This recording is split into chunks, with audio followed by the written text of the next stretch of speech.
Welcome, everybody. I'm joined by Luke and Kyle. We just watched Andor Season 2, Episodes 1 through 3, and we have our live reaction here. How you doing, guys? This is A plus, just to put the top line up front. What do you guys think? Super compelling. Lots to talk about, lots to think about. As I was watching it, I went in with no spoilers and just took a bunch of notes. And I was like, yep, there's a lot to think about here. Yeah. Yes. Yeah, definitely. I was definitely like non-distracted. Like this was like sacred time, right? To like watch this. I'd watched season 1 like all the way through, like within a week before all this went down because I wanted it all to be fresh, and I was not disappointed. So this is like the first thing that I haven't second screened in a long time, and I have a problem with that. And that's probably the highest compliment I can give, where I'm not secretly looking at something else or scrolling my phone. It's just like one screen, like a normal human being. Just no I'll even one up that. I even put the captions on, so like I could one screen it. I did that too. I did that too. The captions of everything that was happening because I was like, I don't want to miss anything here. Well, you captured dialogue in the background. You would not have exactly gotten it otherwise, definitely. So we're going to break this in. We're going to talk about the plot, the score, the videography, some notable moments that were kind of like cool Easter eggy things for Star Wars, and then we're going to rank the 4 primary plot lines. So you guys want to start off with talking about pacing. It was paced a little bit slow, but I think they're trying to build up this slow burn a little bit. Luke, Kyle, what do you guys think about the sort of pacing here? First off, I thought it was really interesting in the way it was introduced. So, right, we start with, it says 4, Battle Before Yavin. We have Cinar Fleet Systems. That's our opening shot. And that was really interesting. That was paced quite quickly, like Cassian making the, theft, I guess, of the TIE fighter. After that, I felt like the pacing really intentionally slowed. And if, we know going in that there's these 3 episodes every week that come out and it builds, and obviously it's like a year or so in between. And so if this is the first round, giving some allowance for, okay, they're going to have to do more character development. They're going to have to do other stuff here before the pacing really ramps up. That's my expectation, at least. So we spent a lot of time in, kind of 2 areas, which we'll talk about later on. But that was what I noticed right off the top. Kyle, what about you? Yeah, I mean, I'm going to give it a slight pass for now, just because we are kind of getting ourselves refamiliarized with these characters and situations and where we're at and all that. However, we do have, a new year, right, as we do the next 3, and a new year for the following one. So we're kind of anticipating like, okay, well, we can't keep that pacing too slow. But I do want to remind everybody, if they remember watching from season 1, like, it really didn't pick up until at least after like episode 5 or 6. Like it was really slow while they were like getting ready for the heist and hanging out in the woods and stuff. Like that felt like forever. Like, I don't know if you guys remember that. So I just kind of want to like frame that out. Now it all paid off, right? Like we learned stuff. So I don't want to say like pacing bad, just for the sake of like, oh, this is slow. It's a little bit more character, setting the tone and all that. So I don't think anything was wasted, but yes, it was kind of like a quicker, slower. It's kind of jumping around a little bit. So things didn't really gather the steam we really wanted until we got to that 3rd episode. Yeah, I think I know I said it was an A+, so I'll keep my rating. But I think the only thing is I think we spent a little too much time on Yavin 4 with the like, I know they're trying to show the disparateness of the rebellion, but I thought we spent a little too much time there kind of like clowning around. Like, hey, where are we gonna get our food from? Oh, can we eat this mushroom? Or I guess there's dinosaurs. Like it just felt we spent a little bit, like maybe 10 minutes too long hanging out. I was definitely rolling my eyes at that point. I'm like, oh my God, we're still here. Like, I felt a little bit of that like with the wedding. Painful. I felt like the wedding as well, the whole festivities. I know the point of it was like the ceremony, and okay, some of that was really interesting. And then some of it as well is like, we're still here, and like they're still just talking about the stuff. There's drama, as we know, at every wedding, but like, yeah, I think that in terms of like plot points, I think Yavin 4 and the wedding are slowest. One can only care so much about like Chandrilan wedding ceremonies, like heritage and things. Like it was interesting, but I was like, this is probably like not top 5 most interesting worlds of Star Wars, right? Like I'd rather see a Wookiee wedding than like what is essentially like the gentry class of a fancy people planet. I Like, almost thought like the most interesting part was the architecture of Century Yeah. Hill, like the circular stuff, and obviously it's very ornate, and like the whole idea of Luthen coming in with this huge thing that's been stolen 25,000 years ago.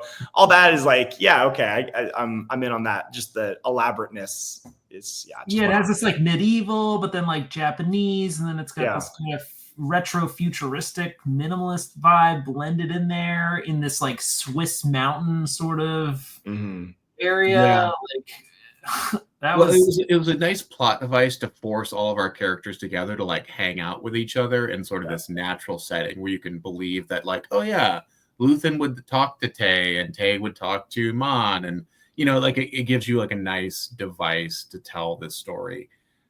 Speaking of, let's kind of transition to our next one, character development. These characters are more fleshed out than ever, right? You have Bix with PTSD. You have, Cassian finally embracing his role as a hero, right? At least to some extent. You have Mon Mothma kind of like accepting her role in all of this, and also maybe that there will be casualties. Luthen being as like cunning as ever. What do you guys think of the kind of the character development we saw here? Luke, Kyle? Yeah, sure. I'll start off. I thought it was really interesting to see Cassian, most of last season he was reluctant, he's resisting the call, right? Like, and this season, almost right off the bat, one of the opening quotes is, if I died tonight, was it worth it? And Cassian responds, you're coming home to yourself. Like, he has this idea now, like, this is what my authentic self is I'm fully in, I'm bought in, I'm committed, I'm all into this idea, this project. And so to see, obviously for those of us who followed season 1 to season 2, that like, okay, this is where he's going. That was interesting. The second most, I think, was Mon, like in terms of her character development, like her giving her daughter away, which she didn't really want to do in marriage. And then obviously the ongoing financial saga drama, her best friend at the end, like being whisked away, her getting drunk, like all of this is a lot of new stuff that we don't ever see previously from her. And then, obviously there's other plot moving forward stuff, but those are my two, Cassian and Mon, with the most sort of in the 3 episodes development. Kyle, what'd you think? I mean, you have Mon in this sort of like, well, we can elegantly, quietly, sort of passively kind of nudge the rebellion along, while Luthen's like, no, we need to like accelerate and go hard now. Like, you know what I mean? Like, he's trying to push the envelope, and he's like not going to take any BS or chances, right? He doesn't want Mon to be blackmailed by Tay. And that's why I was seeing like Cinta at the end, and it was just like, oh God, like there's tension everywhere. Weddings are like perfect for that, because they're always a culmination of like maximum tension. Like any issues within the family are going to arise here and come to that boiling point. So I thought, from that standpoint, they didn't even have to say anything for you to feel the awkward tension between like each of the characters, whether that was Mon's husband, who she's just like, or like relationship with her daughter being like, I wish you were drunk. And like, she's got this sort of absolute opposite problem that she had with her mom, where she like didn't want to do it and her mom was going along with it, but now her daughter absolutely does want to do it, and she's still selling off her daughter for the sake of the rebellion, right? Like there's sacrifice by all these characters, even on the that harvesting planet, right? Like Brasso is killed because of that. What's that dude's name who decided to go after the girl, right? When it was a really risky time. Yeah. Right. And like by him making that choice to be like, no, I want to just get the relationship or like find the girl, he ended up like, sacrificing Brasso really by risking that. He made a big risk.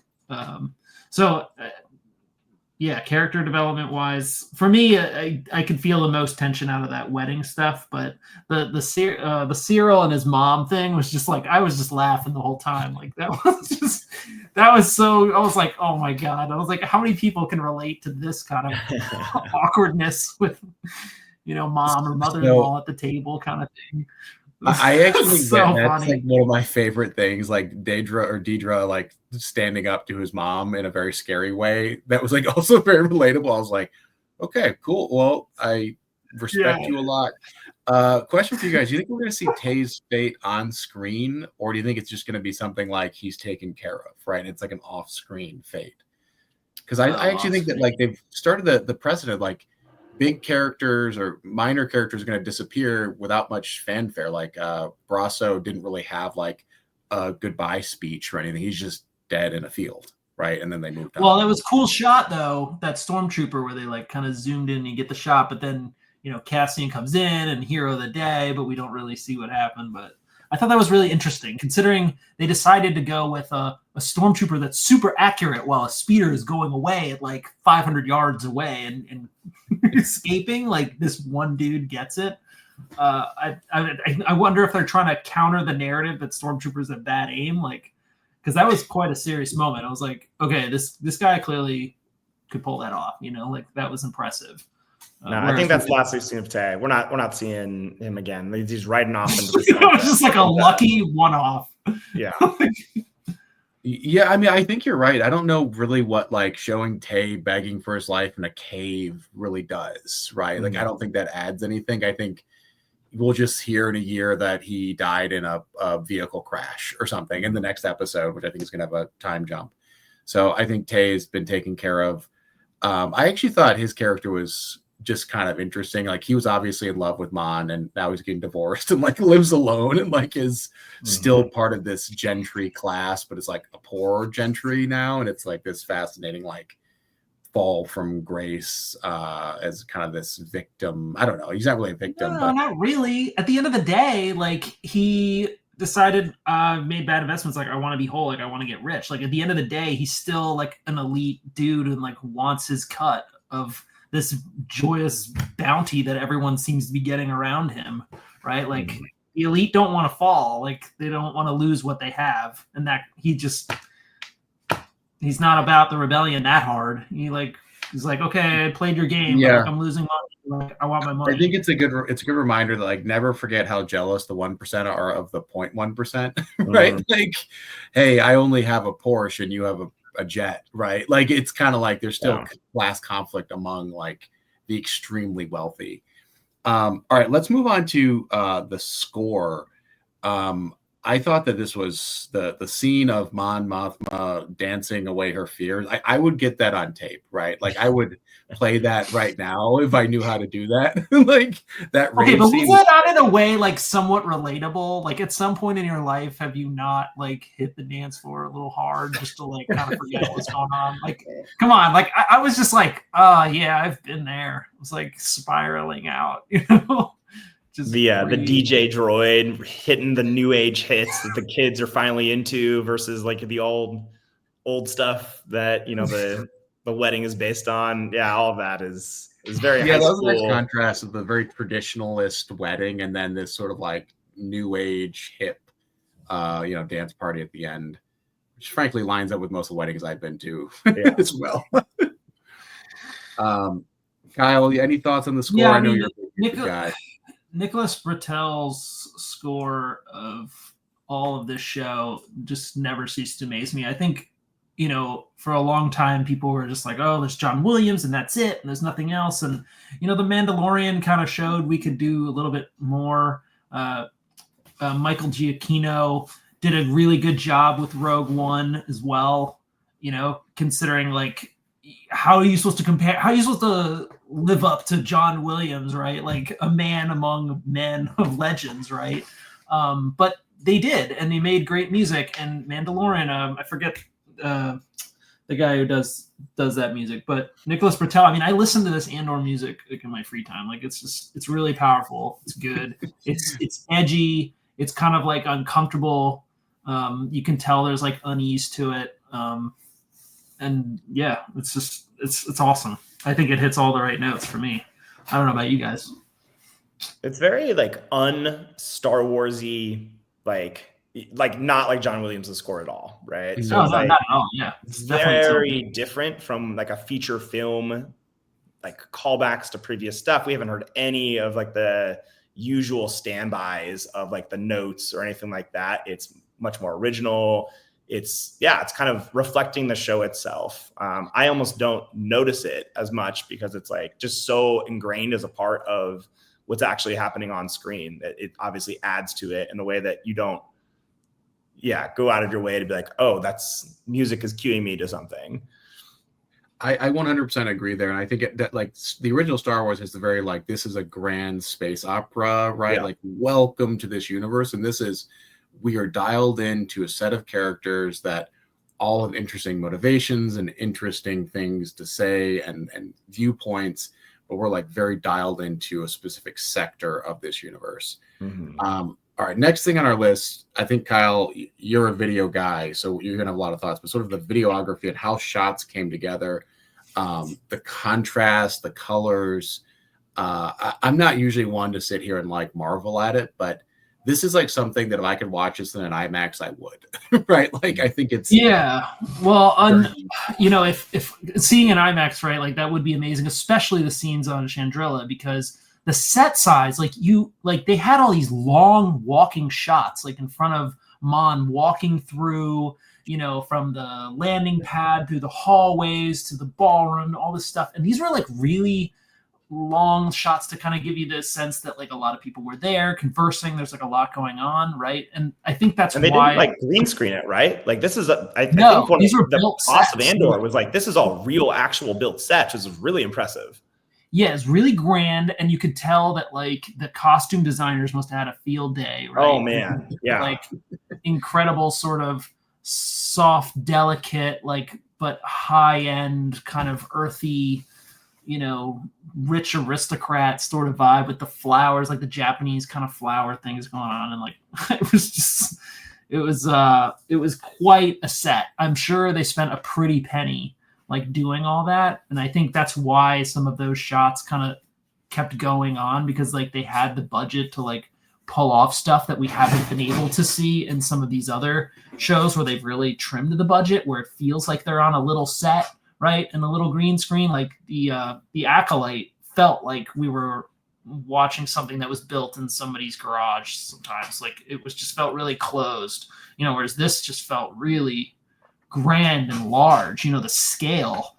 Even when they were in that like refinery planet, right? Like they had creatures, eating and moving, right? Like they had other things going on. Like there's plenty of eye candy, which is what I like to say in like the Star Wars world, when like they've made it, when you have like, you could watch it again and again and be like, what's that alien? Like what's that droid? Like what is all this other stuff? Like there's so much to look at, right? It's like the Cantina effect, where you could keep watching it and find something new. Like that's what makes rich Star Wars, right? But in terms of the shots, like what you were getting to, like some of the style choices, there were some great like style shots. I think I had mentioned before, like just Tay communicating to Mon that like he wants his money and stuff. Like they do this like overhead shot like this, and it's like in an angle, and it's like really off-putting, right? Like there's some really and even the dancing scene, like you guys were talking about, they do this kind of like wild shot where we're following her. There's like flashing lights, and like you just feel like you're kind of drunk and buzzed on a dance floor too. They just kind of like they convey that. You feel that. You don't look at the screen and say, "Oh, I see what they're doing with the video camera here." Like if you don't think about that and you just feel that, then the videographer did their job really effectively. And all those scenes with the tension, like with Bix and the officer, right? It was up close, handheld, right? It's very uncomfortable, right? Like they purposely make these shots so you feel like this is too close. It's really uncomfortable and cringy, right? The space shots were really cool with the TIE fighter. We got to see inside, that experimental TIE Avenger prototype. I don't know what you want to call that, but you could see the controls, right? Like you actually got like a close up of what it looked like inside that ship. They could take it apart. Like they actually built that TIE fighter, as a set to like physically move around, right? That's not a green screen. That's not like a little thing, but they actually built that to scale. So props to the team for doing all that stuff. I think for us as people watching it feels real, right? Like this feels convincing. Like you weren't like, that doesn't look that, that's clearly in a warehouse at a set, right? You're not like, oh, that's green screen, right? Like I don't know about you guys, but I did not get that impression. I could feel that this was a lot of real set stuff going on here. That makes good Star Wars for me, at least from the, visual ambiance. 100%. And I think the use of it to tell the story, which this is probably the most relatable moment of Deidre, which we haven't even really gotten into, like the ISB plotline, which I think is my favorite. But with the Cyril and his mom, and Cyril being exhausted by his mom, and he's like, I have to go do something. And the most relatable moment, he's like taking a nap. He's just like, I will be right back. And he's just like, I'm gonna go take a nap in the other room. Like the most memeable moment, like right it's there. It's like, okay, I get this. I've also felt socially exhausted by someone, and just like, I'm just gonna go just take 10. So good. So good. Okay, this is a good transition to kind of notable moments. I think maybe these are sort of like Star Wars firsts, right? And so I'll kind of start off like, this felt like the first true like PG-13/R rated Star Wars I've ever seen, right? Where we're really going after mature and important topics. But there's also a lot of like other things of note, like the TIE fighter, seeing inside a TIE fighter and kind of like the detail, like it's not just the pilot going like this, right? Which is what we're used to seeing. Like, what do the buttons look like, the controls, and got a lot more respect for what a TIE fighter. Luke, do you kind of want to talk about a few of the firsts for you, like the first in the Star Wars side? I think there's a lot of high concepts and, capital T themes that we're looking at.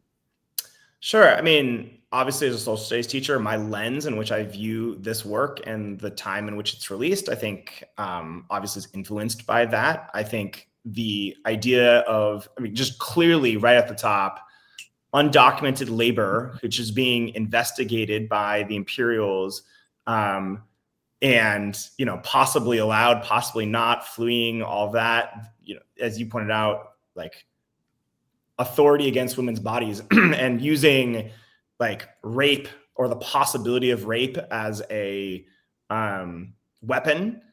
I mean, that is obviously a first. There's been allusions to stuff like that, but nothing like so clear in the past. I thought the TIE fighter stuff was fascinating to really grapple with what's it like to try to fly this. We have not seen anything like that in the past. I also wanted to just quickly say on the video stuff, this really reminded me of Rogue One, which I think is what they're trying to aim for. But stuff like the contrast on the Harvest planet, the Coruscant, like just brilliant bright whites all around. This obviously thematically in that was quite interesting as well. Anyways, in terms of Star Wars first, I also thought like, just, we see Yavin 4 and we spent like very little time on that in the past. It's just been the base. And so now we see kind of, well, how did it get to that? Why are these people here? Which is kind of like the big reveal of, oh yeah, I think this is the end of episode 2, where it's like, oh, okay. We got something else going on here. So that was an interesting first for me. Kyle, anything that you thought of for this? Well, yeah, definitely the Yavin 4. That helped in my mind kind of explain why, it's not an inhabited planet, right? Like it's a wild planet. That's why like maybe the Empire hadn't found that a base would be there, because it's not like a normal civilized planet, right? I thought what was interesting, Deirdre mentioned when they said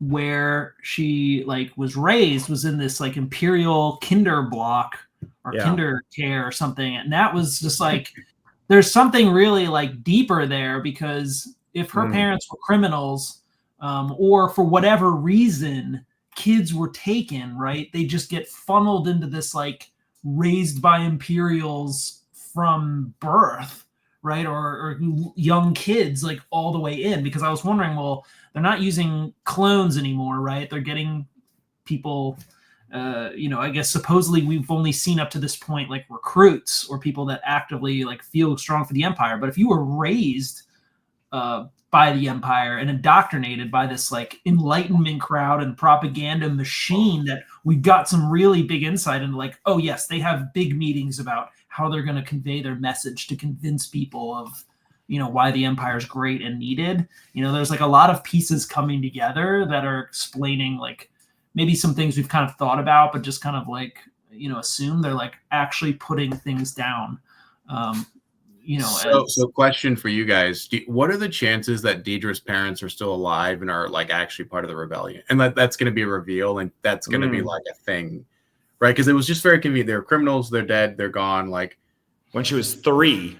So that's a long time ago, but it also could have been like Fall of Republic kind of time frame, maybe, right? Like, I don't know, just I was like, interesting. Because I do think she has a bigger role to play in joining the rebellion. And I don't know, maybe she doesn't join the rebellion. She continues being like an ISB operative.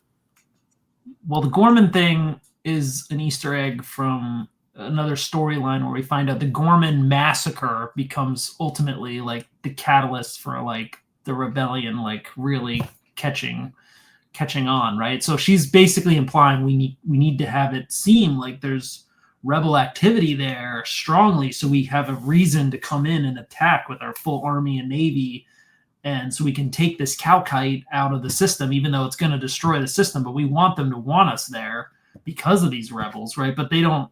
They're basically sowing the seeds of their own destruction in the process too. Yeah, quite interesting.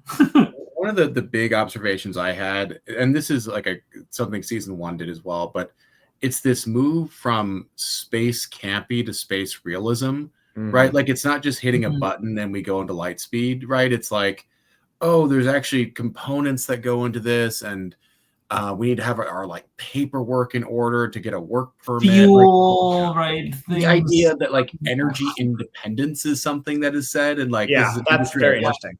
Like these are all just things that you don't really think about. You're like, what fuels the Death Star? It's like, it doesn't matter. It's a giant floating thing. It has fuel, right? We don't need to think about the fuel.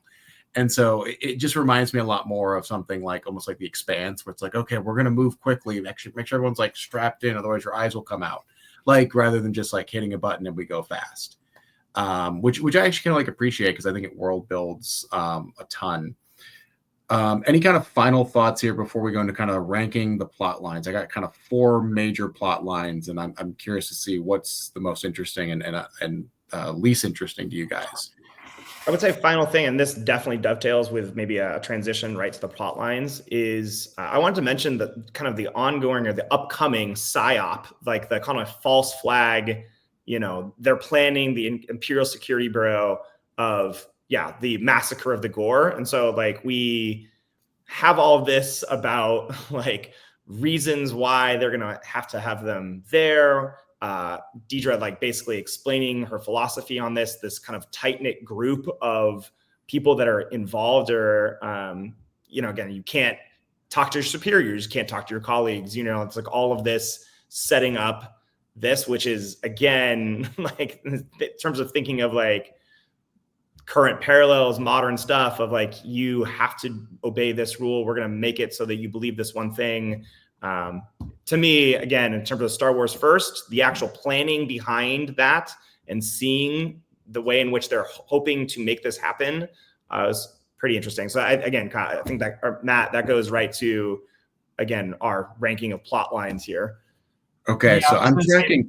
Well, my final thought before you go on the plot line, though, was just going to say with the rebellion, we see this compartmentalization, right? Like, and because of that, people aren't really talking to each other. They have their own agendas. Like, you can tell everything's so secretive. Like, even the people that are closest to each other don't know what the other person's doing, right? It all kind of circles around Luthen at this point. So it'll be very interesting to see how that evolves and just becomes sort of, it's cracked open. Like, there's no more need for this compartmentalization, secretive nature of it all, right? So, well, it's also just, they're just disorganized, right? Because being organized is something that the Imperials are good at, right? But like the Rebel Alliance, right? It's not an empire, rebel, empire or whatever. All right, so I'm tracking kind of 4 major plot lines, and I'm curious to see which one of these converge and change. But we have sort of the Cassian plot line, stealing the tie, trying to deliver it. We have the Bix sort of harvest planet. Then we have the Mon Mothma wedding, and then we kind of have this nice Deidre ISB. I think that's probably the most interesting plot line to me. But those are sort of the 4. Do you guys want to? What was the least interesting to you? Maybe that's a good place to start. Is the sort of least interesting between the Cassian, Bix, Mon, and the ISB one. Harvest Planet, although I mean it served its purpose, but I was gonna say Yavin, like the back and forth between these two groups who were once one, and then they turn on each other, and it's just like this serves as this device to keep Cassian out of communication, and everyone's trying to get a hold of him. Sure, like I get that, and it makes sense that there would be like this struggle, as you just said, early resistance, early rebellion. That they're not going to be organized in that way, but like. Again, in terms of pacing and in terms of like plot line, that for me, I was like, okay, let's move on. I think the wedding also, as we said, definitely lasts a really long time. It's a Shangelian wedding.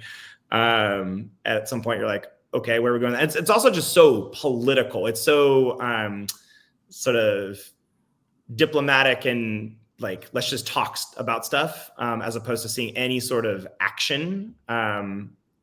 That I thought, yeah, maybe was my lesser of the plot lines that I was interested in. But I think we have to recognize, like, that's the type of show this is. Mm-hmm. It's going to have both. We're like ready for like, yay, lasers and fighting and stuff. Yeah. But like, that is like the bonus. That's like, the whipped cream on the top of the ice cream sundae. That is like this intense dialogue and sort of tension between characters and stuff. That kind of really is the show. Like, that is kind of how they formulated. Maybe we had something else in mind, but it seems like they're executing exactly what they intended to do. Yeah, I guess the plot lines for me, so I thought Cassian's was not the weakest, but maybe the least interesting. Like, you have your protagonist handcuffed for an episode and a half, right? And like the dialogue is kind of just like, I'm not a spy, I'm a I am a spy, right? Like, I'm not a pilot. It just felt like it's a waste of Diego Luna's talent and like charisma to have him just like locked in the back of a freighter while these like two groups bicker over like candy bars, right? And like mushrooms, and then dinosaurs attack. Like, that just kind of felt like a bit of a meh use of like the protagonist. And then I thought the wedding was long, which is, I mean, it's funny. They even like hint like Chandrillan weddings are 3 days long, but it did feel 3 days long. Mm-hmm. And then for me, I thought the Harvest Planet was pretty interesting. And then the ISB stuff, I just want to like hook that into my veins. Like, I can't get enough of like imperial bureaucracy and like trying to rise through the ranks. And so the Gorman move might be a career lateral thing, but actually it's better for your career or demotion. I think that like that stuff is so interesting because you're finally getting insight into this giant thing like the Empire, which if you watch Star Wars, they seem like pretty incompetent, right? Like, and you're like, why is the Empire successful? And this is like why. It's like organizations like the ISB that make them so successful. But you just watch like A New Hope, you're like, stormtroopers are a joke, man. Like, why are we scared of them? And so anyways, I think that's sort of where I'm at with my ranking. But any final thoughts from you guys as we wrap up? The next 3 episodes come out on Tuesday, so we got a couple days here to sit and think what's going to happen. But I'd love to hear kind of closing thoughts here. Yeah, I would say, if the show is, again, not just lasers and fighting and all that, it's also the diplomacy, it's also the back and forth, right? Like, if ISB is like, also, I think that was my favorite part as well. And if the wedding is the least, like, those are trying to do the same thing. It's trying to reveal what's happening in the rebellion and how it's built. It's also trying to reveal what's happening inside the Empire and how it is built, this like apparatus, security apparatus, and also like trying to, again, extract this mineral from the planet and chase Cassian, which they're trying to say is like, hey, you should let that go, which ultimately, like, that's the thing that brings down the Death Star, is that they don't capture him. So yeah, I'm very curious to see if a year forward in time, we're now 3 years before the Battle of Yavin.